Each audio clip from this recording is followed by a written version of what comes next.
Hello everybody and welcome to part 2 of the Spinal Workshop, Live Your Best Life. My name is Dr. Helms and I'm going to be your leader for this part of the series that we are going through here to start off 2024.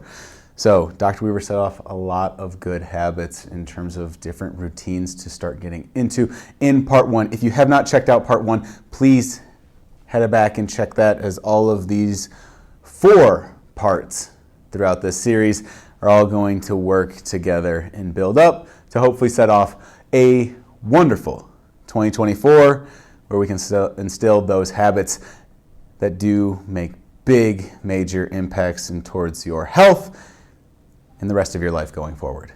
So, if you haven't checked that out, go do that. If you have not liked or subscribed to the channel, please go ahead and do that before we get started. And if you learned anything, make sure you head and share that as well. That is very appreciated by us. But this week, we're going to head into that part 2, like I mentioned. And this is all about goal setting. So, we learned a lot about how to get into our routine last time. Now we have to make it personal for you.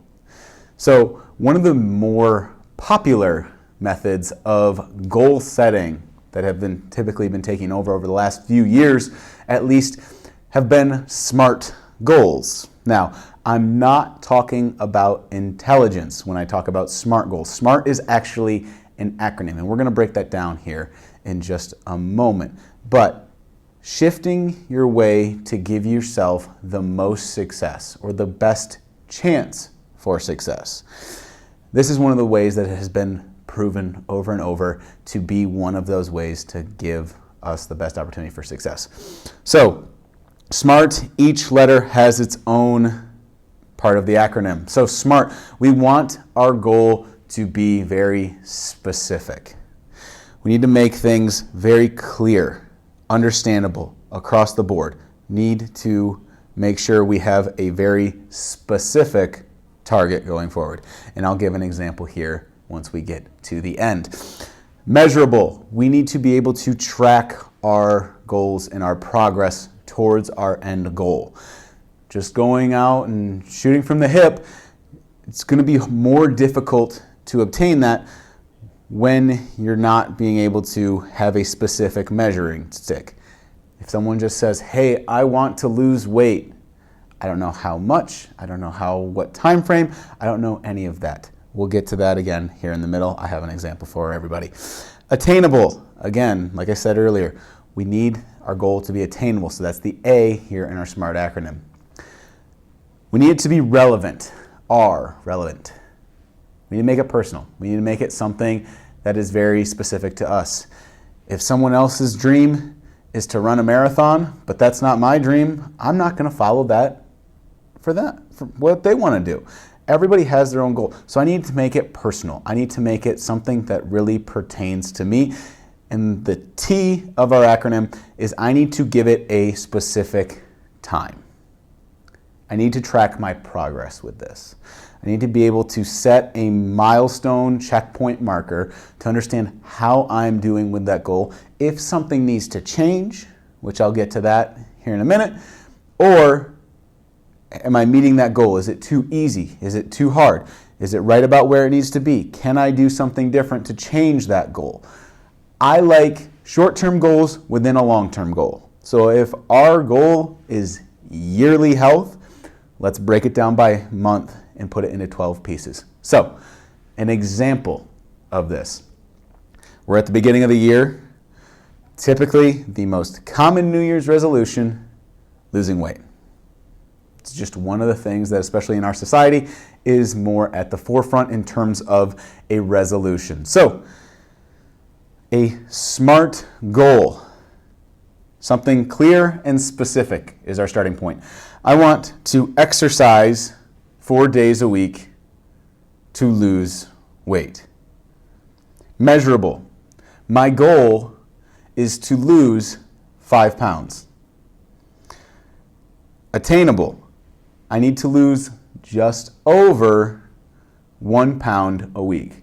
That's a very attainable, healthy, sustainable measure of weight loss. Typically with exercise, and we can get into that on a different spinal workshop, it is very difficult to lose weight. Anybody who's tried to lose weight usually understands the ups and downs of that, but to actually lose sustainable weight, not just change the number on the scale, not an easy thing to do. Typically 1 to 2 pounds when you're going through an exercise amount of fat loss with losing weight, usually about 1 to 2 pounds is a lot of times our safe target unless otherwise specified.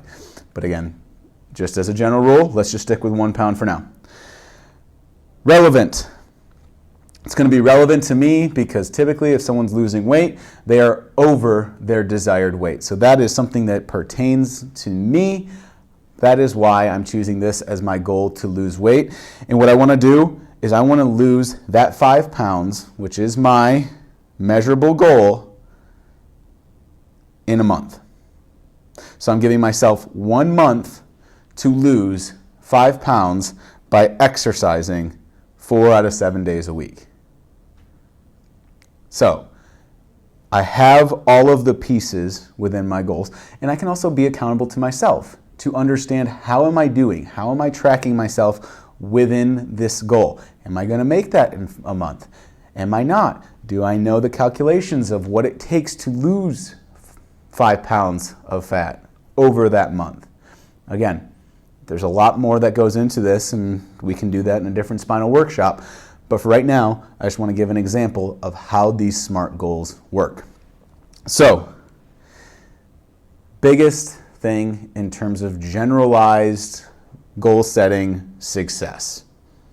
One of the biggest things that has been shown is we need to write down your goal. Speaking your goal into the world, telling yourself you're going to do it, that's all fine and great. It's a start. But when it is written down and then you are reminded of these things, the odds of success increase very quickly. So that is one of the things that I want you to do. If this is something that you want to do, if you want to follow one of these SMART goals, I want you to write it down. Visualize it, see it regularly, over, every day. The increased chance of success is great. Another thing that I want people to take away from this, when you hit that point where we have that goal, that is your peak motivation. As soon as that goal is written down on paper, right in front of you, you have set the goal, you made it attainable, you've done all the steps, that is your peak motivation in that moment. So, the best thing for you to do is start in that moment, as soon as possible. As close to setting that goal, the better. So, if something like this is exercise for losing weight, I write down that goal. I know a few weeks ago in Spinal Workshop we talked about 10-minute walks. Some sort of activity. As soon as that goal is written down and you have made up your mind that this is the goal that you want to achieve, I want you to start immediately. Even if it is small, the progress and mental connections of you starting that goal and immediately acting on it, you're going to start building those connections and building that habit. That is the biggest thing, is we need to build the healthy habits going forward with some of these goals. The last thing, because goals are difficult. They are. You're setting this up because you're looking to better yourself so you can live your best life. I'm not going to stand here and tell you that everybody knocks out their goals every single time. It's just not a reality. Things happen that slow us down, obstacles. Sticking with it is the biggest thing. But what I want you to do, let's say you're following my example of exercising 4 days a week. I gave you that month time frame there. I want you to re-center in with every single one of your goals in a month. After 30 days, just reassess. See where you're at. Look yourself in the mirror.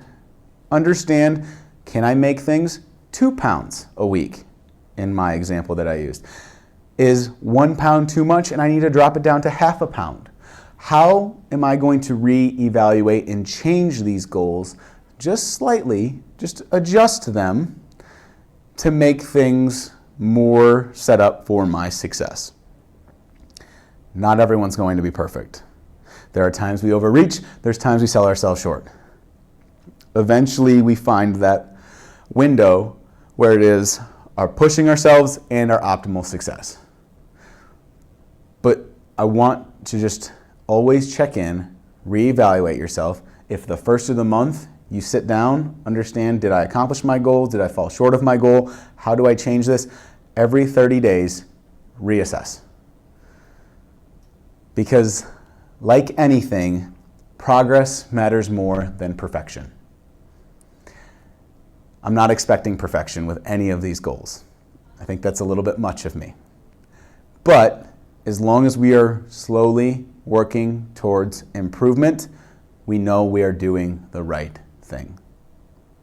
If you do the right thing 80% of the time, whether it's your diet, whether it's exercise, whether it's whatever goal you set out, you're doing very well.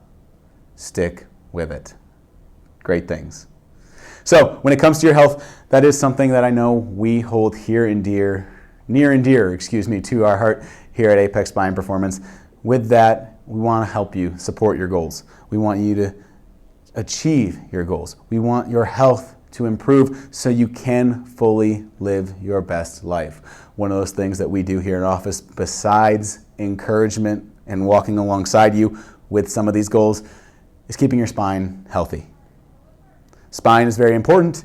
That is one of the biggest things that you can do to help improve your health and achieve that goal of living your best life. So I always want that to be a part of your health journey as well. I want to thank you for tuning in. Thank you for listening to this part 2 of the Spinal Workshop Live Your Best Life series. I know we have a lot more coming up, 2 more weeks of trying to help achieve those goals and get us to live our best life. If you learned anything, please share. Make sure you like and subscribe to the video, and we will catch you all for part 3 coming up next week.